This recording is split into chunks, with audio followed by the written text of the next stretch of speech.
കർത്താവിൻ്റെ സന്നിധിയിൽ പ്രാർത്ഥനയ്ക്കായിട്ട് വന്നു ചേരുവാനായിട്ട് ദൈവം നമ്മെ അനുവദിച്ച കൃപയ്ക്കായിട്ട് തിരുനാമത്തിന് സ്തോത്രം ചെയ്യുന്നു. ഇന്ന് രാത്രിയിൽ ഞാൻ ഈ ദിവസങ്ങളിൽ വായിച്ചുകൊണ്ടിരിക്കുന്ന ഒരു പുസ്തകത്തിലേക്ക് അതിൽ നിന്ന് പ്രാർത്ഥനയോടുള്ള ബന്ധത്തിൽ ചില കാര്യങ്ങൾ ഓർപ്പിച്ച് ഇരിക്കാമെന്ന് ഞാൻ ആഗ്രഹിക്കുകയാണ്. 3 അധ്യായം മാത്രമുള്ള ഒരു ചെറിയ പ്രവചന പുസ്തകമാണത്.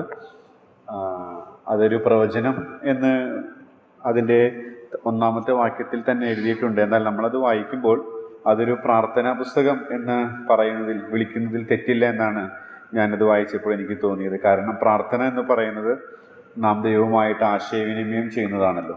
ഈ പ്രവാചകനും ദൈവവുമായിട്ടുള്ള ഒരു ആശയവിനിമയമാണ് ഈ 3 അധ്യായങ്ങളുള്ള ഈ ചെറിയ പ്രവചനത്തിലുള്ളത്. അതിൽ നിന്ന് പ്രാർത്ഥനയോടുള്ള ബന്ധത്തിൽ ഒരു ചെറിയ ആലോചന പറഞ്ഞിരിക്കാമെന്ന് ഞാൻ ആഗ്രഹിക്കുന്നു. അതിനാധാരമായിട്ട് ഹബക്കൂക്കിൻ്റെ പ്രവചനം 1-ാം അധ്യായത്തിൻ്റെ 12-ാമത്തെ വാക്യം നമുക്ക് വായിക്കാം. ഹബക്കൂക്കിൻ്റെ പ്രവചനം 1-ാം അധ്യായത്തിൻ്റെ 12-ാമത്തെ വാക്യം. നാം അവിടെ ഇപ്രകാരമാണ് വായിക്കുന്നത്: എൻ്റെ ദൈവമായ യഹോവേ, നീ പുരാതനമേ, എൻ്റെ പരിശുദ്ധനല്ലയോ? ഞങ്ങൾ മരിക്കുകയില്ല. യഹോവേ, നീ അവനെ ന്യായവിധിക്കായി നിയമിച്ചിരിക്കുന്നു. പാറയായുള്ളവേ, ശിക്ഷയ്ക്കായി നീ അവനെ നിയോഗിച്ചിരിക്കുന്നു. ഈ പ്രവചനത്തിൻ്റെ പശ്ചാത്തലമൊക്കെ നമുക്ക് സുപരിചിതമാണ്. യഹൂദയുടെ ആത്മീയമായ അധപതന കാലത്ത് ജീവിച്ചിരുന്ന പ്രവാചകനായിരുന്നു ഹബക്കൂക്ക് എന്ന് പറയുന്നത്. ഈ പുസ്തകം നേരത്തെ പറഞ്ഞതുപോലെ തന്നെ യഹൂദാജനത്തിൻ്റെ അധപതനം കണ്ട് വേദനിക്കുന്ന ആശയക്കുഴപ്പത്തിലായ പ്രവാചകനോട് ദൈവത്തോട് തൻ്റെ ആശങ്കയും ആകുലതയും അറിയിക്കുമ്പോൾ അതിനുള്ള മറുപടി ദൈവം കൊടുക്കുകയാണ്. ആ മറുപടി എന്ന് പറയുന്നത് ഈ സ്വന്തം ജനമായ ഈ യഹൂദ ജനത്തെ, അവരുടെ പാപത്തെ ശിക്ഷിക്കുന്നത് ജാതീയ രാജാവായ കൽദയ രാജാക്കന്മാരെ കൊണ്ടാണ് അത് ശിക്ഷ നടപ്പാക്കുന്നത് എന്നുള്ള ഉത്തരമാണ് തനിക്ക് ലഭിക്കുന്നത്. അതും തന്നെ വളരെയധികം ആശയക്കുഴപ്പത്തിലാക്കാനായിട്ടിടയായിട്ട് തീർന്നു. അപ്പോൾ ദൈവത്തിൻ്റെ മുഖത്തേക്ക് നോക്കുന്ന, അല്ലെങ്കിൽ ദൈവത്തെക്കുറിച്ച് തന്നെ ദൈവത്തോട് സംസാരിക്കുന്ന ഒരു ഭാഗമാണ് ഈ 12-ാമത്തെ വാക്യത്തിൽ നമുക്ക് വായിക്കാനായിട്ട് സാധിക്കുന്നത്. അതിൽ നിന്ന് പ്രായോഗികമായ അനേക പാഠങ്ങൾ നമുക്ക് പഠിക്കാനായിട്ട് സാധിക്കും. എന്നാൽ പ്രാർത്ഥനയോടുള്ള ബന്ധത്തിൽ യഹൂദ ജനത്തിൻ്റെ പാപത്തെ കുറിച്ച് ഓർത്ത് ദുഃഖിക്കുന്ന ഈ പ്രവാചകൻ ദൈവത്തോട് ആ കാര്യം അഭയയാചന ഉണർത്തിക്കുന്ന ഈ പ്രവാചകന് കിട്ടിയ മറുപടി അവരെക്കാൾ മോശമായ കൽദയരെ കൊണ്ടാണ് ഇവരുടെ പാപത്തെ ശിക്ഷിക്കാനായിട്ട് പോകുന്നത്.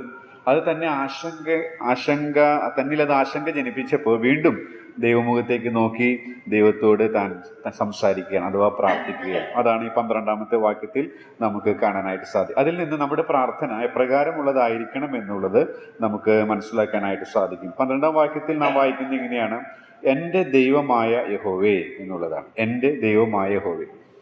എൻ്റെ എന്നുള്ള ആ പേഴ്സണൽ പ്രൊനൗൺ നമ്മെ ഓർപ്പിക്കുന്ന ഒരു സത്യം എന്ന് പറയുന്നത് അത് വ്യക്തിപരമായ ബന്ധത്തെയാണ് സൂചിപ്പിക്കുന്നത്. അപ്പോൾ പ്രാർത്ഥന എങ്ങനെയായിരിക്കണം എന്ന് ചോദിച്ചാൽ നമുക്കെല്ലാം അറിവുള്ളതാണ്.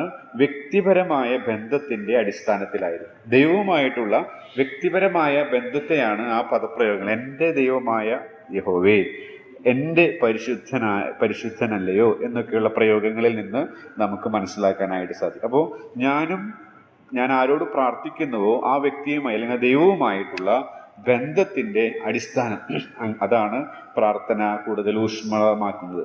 അങ്ങനെ പറയുമ്പോൾ നമുക്ക് അറിയാം, കേവലം വാക്കുകൾ അതിൽ വാക്കുകൾക്ക് പ്രസക്തമല്ല, ദൈർഘ്യം അതിൽ പ്രസക്തമല്ല. പിന്നെ ദൈവവുമായിട്ടുള്ള ആ ബന്ധമാണ് പ്രസക്തമായിരിക്കുന്നത്. അപ്പോൾ ബന്ധം എന്ന് പറയുമ്പോൾ നമുക്കറിയാം, കർത്താവിനെ നാം അറിഞ്ഞത് മുഖാന്തരം നാം അവൻ്റെ മക്കളായിട്ട് തീർന്നു. ആ ബന്ധത്തെ കുറിച്ച് മാത്രമല്ല ഞാൻ പറയുന്നത്, ആ കൂട്ടായ്മ ബന്ധത്തെക്കുറിച്ചാണ്. നാം ഈ പ്രവാചകനെ പോലെ യഹൂദ ജനത്തിൻ്റെ ആ അധപതനം കണ്ട് ന്യായപ്രമാണം അയഞ്ഞിരിക്കുന്നു എന്നാണ് നാം 4-ാം വാക്യത്തിൽ വായിക്കുന്നത്. അപ്പം ന്യായപ്രമാണത്തെ അവഗണിച്ചുകൊണ്ട് പോകുന്നത് കണ്ട് തൻ്റെ ഹൃദയം വേദനിക്കുകയാണ്. ആ വേദന ദൈവവുമായി നല്ല ബന്ധം, കൂട്ടായ്മ ബന്ധമുള്ളത് കൊണ്ട് അത് ദൈവത്തോട് തന്നെ അറിയുകയാണ്. അപ്പോൾ പ്രാർത്ഥന എപ്രകാരമായിരിക്കണം എന്ന് ചോദിച്ചാൽ, നാം ഒരു ഫോൺ കോൾ ചെയ്യുമ്പോൾ മറ്റേ അറ്റത്ത് ആ വ്യക്തി, നാം വിളിക്കുന്ന വ്യക്തി കേൾക്കുന്നുണ്ട്, ഞാൻ പറയുന്നത് മനസ്സിലാക്കുന്നുണ്ട് എന്ന് നാം തിരിച്ചറിയുമ്പോഴാണ് ആ വിളിയുടെ ആസ്വാദ്യത ഉണ്ടാകുന്നത്, അല്ലെങ്കിൽ ആ സംസാരം ഹൃദ്യമായി മുന്നോട്ട് പോകുവാൻ ഇടയാവുക. ഇതുപോലെ പ്രാർത്ഥന ദൈവവുമായുള്ള വ്യക്തിപരമായ ബന്ധത്തിന്റെ അടിസ്ഥാനത്തിലാണെന്ന് പറയുമ്പോൾ ഞാനും എൻ്റെ ദൈവവുമായുള്ള ബന്ധം അത് വളരെ സുദൃഢമായിരിക്കണം, ഊഷ്മളതയുള്ളതായിരിക്കണം. അതിൽ കലർപ്പുണ്ടാകുവാൻ, മലിനത ഉണ്ടാകുവാൻ, ഒരു ബ്രേക്ക് ഉണ്ടാകുവാൻ ഇടയാകരുത് എന്നുള്ള ആശയമാണ് അവിടെ ഞാൻ പറയാൻ ആഗ്രഹിക്കുന്നത്. ദാവീദിന് അതുണ്ടായിരുന്നു. പ്രത്യേകിച്ച് ഗോലിയാത്തിനെ നേരിടുന്ന രംഗത്തിൽ എൻ്റെ ദൈവം എന്നെ രക്ഷിക്കും എന്നാണ് പറയുന്നത്. അപ്പോൾ ആ നല്ല കാലഘട്ടത്തിൽ ഹൃദ്യമായ കൂട്ടായ്മ പുലർത്തുവാനായിട്ട് ദാവീദിന് സാധിച്ചതായിട്ട് നാം മനസ്സിലാക്കും. അപ്പോൾ അനുദിനം നമുക്കത് ഉണ്ടാകേണ്ടതാണ്. അങ്ങനെയുള്ള ഒരു പ്രാർത്ഥന നമുക്ക് ആവശ്യമാണ്. രണ്ടാമതായിട്ട് അവിടെ ഈ 12-ാം വാക്യം മുഴുവനായിട്ട്, ഹബക്കൂക്കിന്റെ പ്രവചനം 12-ാമത്തെ വാക്യം മുഴുവനായിട്ട് ദൈവത്തെക്കുറിച്ച് ഉന്നതമായത് പറയുകയാണ്. എന്തൊക്കെയാ പറയുന്നത് അവിടെ? എൻ്റെ ദൈവമാണ്, യഹോവയാണ്, യജമാനനാണ്, പുരാതനനാണ്, പരിശുദ്ധനാണ്, അതുപോലെ ഞങ്ങൾ മരിക്കുകയില്ല, വിശ്വസ്തനാണ്, ന്യായവിധിക്കായി നിയമിച്ചിരിക്കുന്നു, ശിക്ഷയ്ക്കായി അവനെ നിയോഗിച്ചിരിക്കുന്നു, പരമാധികാരിയാണ്, പാറയാണ്. അപ്പോൾ ദൈവത്തെക്കുറിച്ച് ദൈവത്തോട് തന്നെ ഏറ്റവും ഉത്തമമായത് പ്രസ്താവിക്കുക, അതിനെയാണ് ദൈവത്തെ മഹത്വപ്പെടുത്തുക എന്ന് പറയുന്നത്. അപ്പോൾ നമ്മുടെ പ്രാർത്ഥന എപ്രകാരമായിരിക്കണം എന്നുള്ളത് ഹബക്കൂക്കിന്റെ ഈ പ്രാർത്ഥനയിൽ നിന്ന് നമുക്ക് മനസ്സിലാക്കാനായിട്ട് സാധിക്കും. നമ്മുടെ പ്രാർത്ഥന എപ്പോഴും ദൈവത്തെ മഹത്വപ്പെടുത്തുന്നതായിരിക്കണം. ദൈവത്തെക്കുറിച്ച് നാം എത്രമാത്രം അവനെക്കുറിച്ച് അറിയുന്നുണ്ടോ അത് ഏറ്റുപറയുന്നതായിരിക്കണം. അവനെക്കുറിച്ച് ഏറ്റവും ഉന്നതമായത് നാം സങ്കീർത്തനത്തിൽ വായിക്കുന്നത് പോലെ എൻ്റെ കൃതി രാജാവിന് വേണ്ടിയുള്ളത്. അപ്പൊ ഏറ്റവും ബെസ്റ്റായിട്ട് നമ്മൾ അത് നമുക്ക് പറയാനായിട്ട് സാധിക്കുന്നത് അവനുമായുള്ള നിരന്തരമായ ബന്ധത്തിന്റെ അടിസ്ഥാനത്തിൽ മാത്രമാണ് എന്നുള്ളതാണ്. നമുക്കറിയാം, പലപ്പോഴും നമ്മുടെ പരസ്യ പ്രാർത്ഥനകളും രഹസ്യ പ്രാർത്ഥനകളും അല്ലെങ്കിൽ കൂട്ടായിട്ടുള്ള പ്രാർത്ഥനകളൊക്കെ നോക്കുമ്പോൾ പറയുന്നത് എന്താണെന്ന് പറയുന്നവർക്ക് മനസ്സിലാകുന്നുണ്ടോ എന്ന് ചിലപ്പോഴൊക്കെ നമുക്ക് തോന്നിപ്പോകാറുണ്ട്.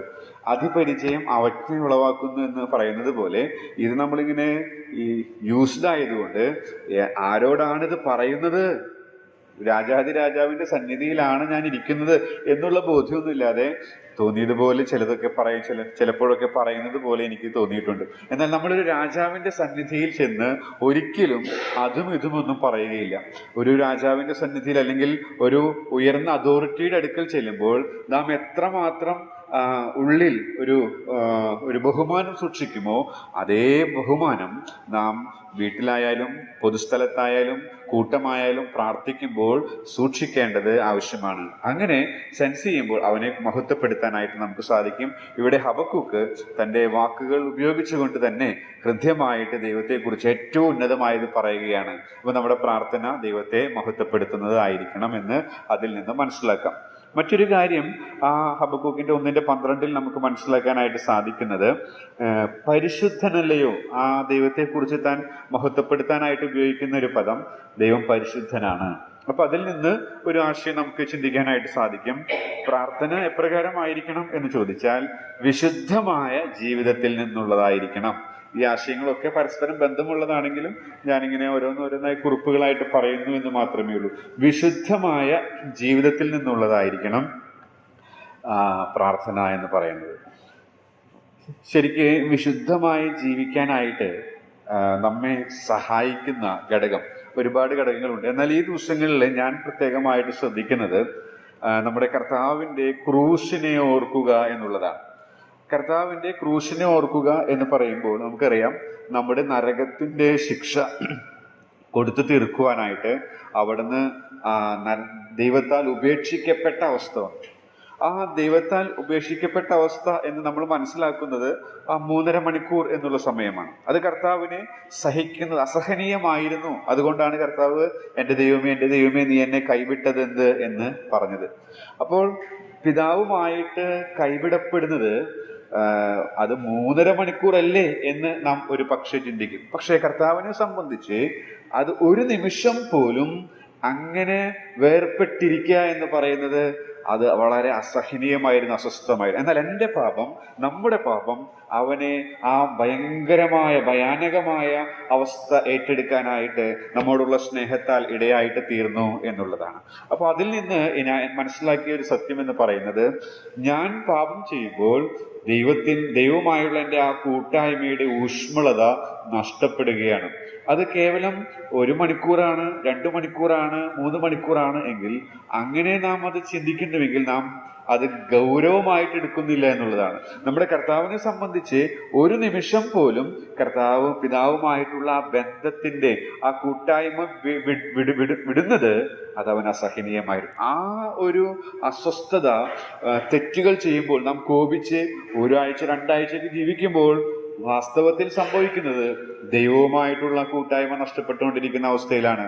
നാം മറ്റൊരു സഹോദരനെതിരെ മോശമായ രീതിയിൽ സംസാരിച്ച് മുന്നോട്ട് പോകുമ്പോൾ അത് നിരപ്പ് പ്രാപിക്കാത്തിടത്തോളം കാലം ദൈവവുമായിട്ടുള്ള കൂട്ടായ്മ അവിടെ വേർപെട്ടിരിക്കുകയാണ്. പക്ഷെ അത് സെൻസ് ചെയ്യാനായിട്ട് സാധിക്കുന്നില്ല.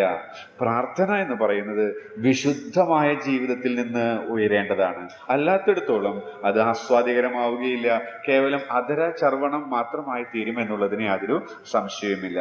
മറ്റൊരു കാര്യം നാം അവിടെ കാണുന്നത് ഹബക്കൂക്ക് 1:12 തന്നെ നമ്മുടെ പ്രാർത്ഥന പ്രകാരമായിരിക്കണം എന്നുള്ളത് പ്രവാചകന്റെ പ്രാർത്ഥനയിൽ നിന്ന് നമുക്ക് മനസ്സിലാക്കാൻ സാധിക്കും. ഞങ്ങൾ മരിക്കുകയില്ല. എൻ്റെ ദൈവമായ യഹോവേ, നീ പുരാതനമേ, എൻ്റെ പരിശുദ്ധനല്ലയോ, ഞങ്ങൾ മരിക്കുകയില്ല. ഞങ്ങൾ മരിക്കുകയില്ല എന്ന് പറയുന്നത് നമുക്കറിയാം, കൽദയർ വന്ന് ഈ യഹൂദ ജനത്തെ ശിക്ഷിച്ചാലും ദൈവം അവരെ നശിപ്പിച്ച് പൂർണ്ണമായി കളയുകയില്ല. ദൈവം ശിക്ഷിക്കുന്നത് ശുദ്ധീകരിക്കുന്നതിനാണ്. അത് പിതാക്കന്മാരോട് വാഗ്ദത്തം ചെയ്തിട്ടുണ്ട്. അതിൽ ദൈവം വിശ്വസ്തനാണ്. അപ്പോൾ അതിൽ നിന്ന് നമുക്ക് മനസ്സിലാക്കാനായിട്ട് സാധിക്കുന്നത് ഈ പ്രവാചകന് തൻ്റെ ദൈവം അരുളി ചെയ്ത വചനത്തിലുള്ള വിശ്വാസമാണ്. പ്രാർത്ഥന പ്രകാരമായിരിക്കണം എന്ന് ചോദിച്ചാൽ വിശ്വാസത്തോടെ ആയിരിക്കണം എന്നുള്ളത് നമുക്ക് അവിടെ നിന്ന് പഠിക്കാനായിട്ട് സാധിക്കും. അത് പറയുമ്പോൾ ഞാൻ ഇന്ന് ധ്യാനിച്ച ഒരു കാര്യം പറഞ്ഞ് അടുത്ത ആശയം കൂടി പറഞ്ഞിരിക്കാനായിട്ട് ആഗ്രഹിക്കുകയാണ്. നമുക്കറിയാം, മത്തായി സുവിശേഷം 8-ാം അധ്യായത്തിലേക്ക് വരുമ്പോൾ ആ ശതാധിപന്റെ വിശ്വാസം കണ്ട് കർത്താവ് അതിശയിച്ചു പോവുകയാണ്. ഞാൻ ചിന്തിക്കുകയായിരുന്നു, അവിടെയുള്ള ആ പരീശന്മാരായ ആ ആളുകൾക്കാണോ ശതാധിപനാണോ ഏറ്റവും കൂടുതൽ വചനം അറിയുന്നത്? നമ്മുടെ ഇന്നത്തെ ഭാഷയിൽ പറഞ്ഞാൽ ബൈബിൾ സ്കൂളിൽ പോയി പഠിച്ചിട്ടുള്ളത്, അതുപോലെ തന്നെ അനേക വർഷങ്ങളായിട്ട് വചനം പഠിച്ച് അതിൻ്റെ മൂലാർത്ഥം അല്ലെങ്കിൽ അതൊക്കെ വ്യാഖ്യാനിച്ച് കൊടുക്കാൻ കഴിവുള്ള ഈ പരീശന്മാരായ ആളുകൾ അവിടെ ഉണ്ടായിരുന്നു. എന്നാൽ അവർക്കില്ലാതെ പോയത്, അവർക്ക് ഈ ആരെക്കുറിച്ചാണോ ഈ പ്രവചിച്ചത്, ആരെക്കുറിച്ചാണോ പ്രസംഗിച്ചത്, ആരെക്കുറിച്ചാണോ പഠിച്ചത്, ആളിലുള്ള വിശ്വാസം ഉണ്ടായിരുന്നു. എന്നാൽ ഇതൊന്നും പഠിക്കാത്ത ആ ജാതീയനായ ശതാധിപന്റെ കർത്താവിലുള്ള നിഷ്കളങ്കമായ വിശ്വാസം കർത്താവിനെ അതിശയിച്ചു. ഈ നമ്മിൽ നിന്നും കർത്താവ് പ്രതീക്ഷിക്കുന്നതാണ്. നമുക്ക് ഒത്തിരി കാര്യങ്ങളൊന്നും അറിയില്ലെങ്കിലും ശിശുസഹജമായ വിശ്വാസം നമ്മുടെ അരുമനാഥനോട് നമുക്കുണ്ടെങ്കിൽ തീർച്ചയായിട്ടും കർത്താവ് അത് മാനിക്കുക എന്നുള്ളതാണ്. ഒരു എഴുത്തുകാരൻ എഴുതിയിരിക്കുന്ന ഇതിനോടുള്ള ബന്ധത്തിൽ ചേർന്ന് പോകുന്നതായതുകൊണ്ട് ഞാനൊന്ന് സൂചിപ്പിച്ച് മുന്നോട്ട് പോകാൻ ആഗ്രഹിക്കുകയാണ്. ആദാം ഏദൻ തോട്ടത്തിലെ ആ എല്ലാ മൃഗങ്ങൾക്കും പേരിട്ടു. 1 മുതൽ 1000 തരം മൃഗങ്ങൾ ഉണ്ടെങ്കിൽ ആ ഒന്നാമത്തെ മൃഗത്തിന് പേരിട്ടു. 100ാമത്തെ മൃഗം എത്തിയപ്പോൾ അവന് പേര് തെറ്റുകയോ അല്ലെങ്കിൽ അവന് പേര് ആവർത്തിക്കുകയോ ചെയ്യേണ്ടതായിട്ട് വന്നില്ല. എല്ലാ മൃഗങ്ങൾക്കും പേരുകൾ വേറെ ഇടാനായിട്ടുള്ള ജ്ഞാനം, അറിവ് അവനുണ്ടായിരുന്നു. എന്നാൽ അവനില്ലാതെ പോയത് ഈ ശതാധിപനിൽ ഉണ്ടായിരുന്ന വിശ്വാസമാണ്. ദൈവം അവനോട് എന്തു പറഞ്ഞുവോ അത് അനുസരിക്കുവാൻ അവന് സാധിച്ചില്ല. ഇത് തന്നെയാണ് നമ്മുടെയും പ്രശ്നം. ആ ഏദൻ തോട്ടത്തിലെ എപ്പിസോഡ് ഇന്നും തുടർന്നു കൊണ്ടിരിക്കുകയാണ്. ദൈവം എന്ത് പറഞ്ഞിരിക്കുന്നുവോ അത് അതിൻ്റെ ഉള്ളർത്ഥത്തിൽ വിശ്വസിക്കുവാനും അനുസരിക്കുവാനും നമുക്ക് ഇവിടെ ഹബക്കൂക്ക് പ്രവാചകൻ പറയുകയാണ്, ഞങ്ങൾ മരിക്കുകയില്ല.